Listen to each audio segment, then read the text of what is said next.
सत्संग पुण्यात्मा, जैसे कि शब्द के नाम पर कई भक्तों को गुमराह किया जा रहा है। सार शब्द के नाम पर कोई सार शब्द को कहता है लखाना, कोई कहता है वो धुन है, उस धुन के पीछे हमें जाना है, उस धुन के सहारे हम शब्द और हम एक रूप हो जाएंगे, दोनों एक हो जाएंगे। और एक है शब्द स्वरूपी, शब्द स्वरूपी जो शब्द है कि वो शब्द है शब्द स्वरूपी। तो वो शब्द का स्वरूप क्या है, इसे जानना है कि वो शब्द क्या है। वो ध्यान योग साधना है, वो समाधि साधना है, या वो कोई धुन है। ना वो ध्यान योग साधना है, ना वो समाधि, और ना ही वो कोई धुन है।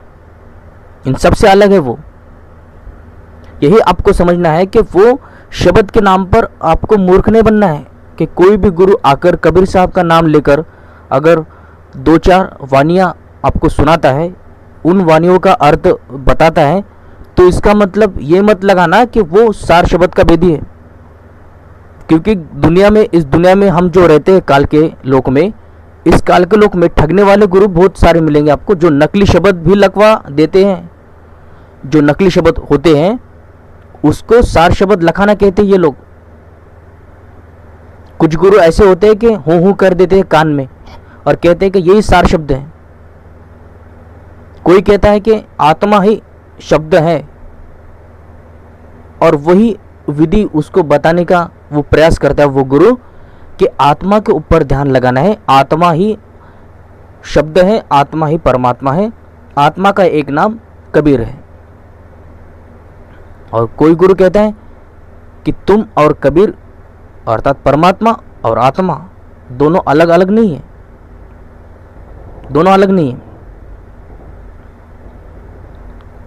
अब ये लोग क्या करते हैं कि जो मूर्ख होते हैं, जिनको पूर्ण ज्ञान नहीं होता, वो यही कह सकता है कि राजा और प्रजा दोनों अलग अलग नहीं है, राजा और प्रजा दोनों एक है।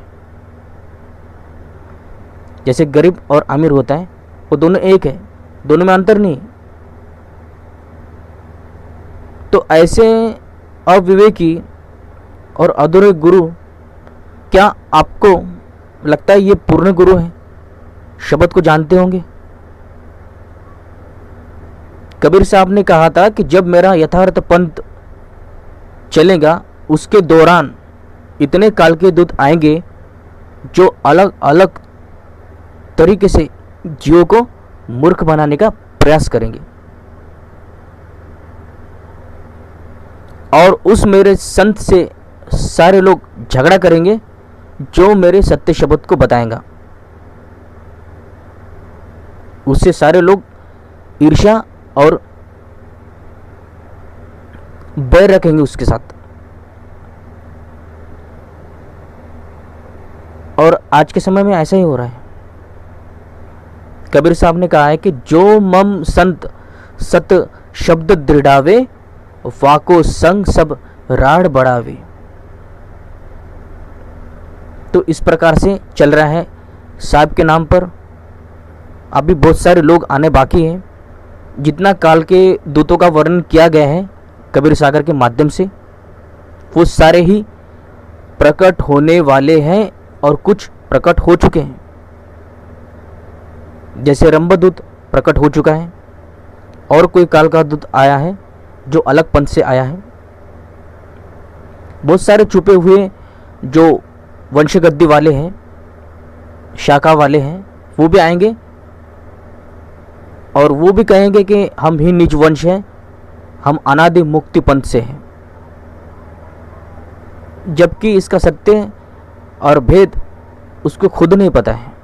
केवल वाणियों का सार बताकर कोई शब्द का भेद नहीं होता है। शब्द का भेदी वो हो सकता है जिसने शब्द और परमात्मा दोनों को ही लख लिया हो। शब्द न्यारा है, परमात्मा न्यारा है, और दोनों को जो लखा देगा अर्थात दर्श करा देगा वही पूर्ण भेदी गुरु है।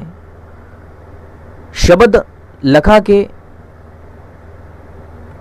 और परमात्मा ना लखाना,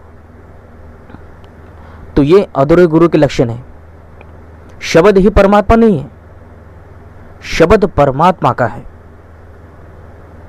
जैसे शब्द स्वरूपी राम, तो शब्द स्वरूपी राम शब्द है राम, और मूरत ये ऐसी।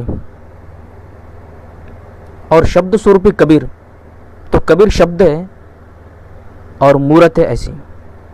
तो ये मूरत जो है इसे कहते हैं स्वरूप, ऐसा स्वरूप है उसका। तो वो परमात्मा शब्द स्वरूपी है, अर्थात शब्द न्यारा है और उसका स्वरूप न्यारा है, दोनों में अंतर है।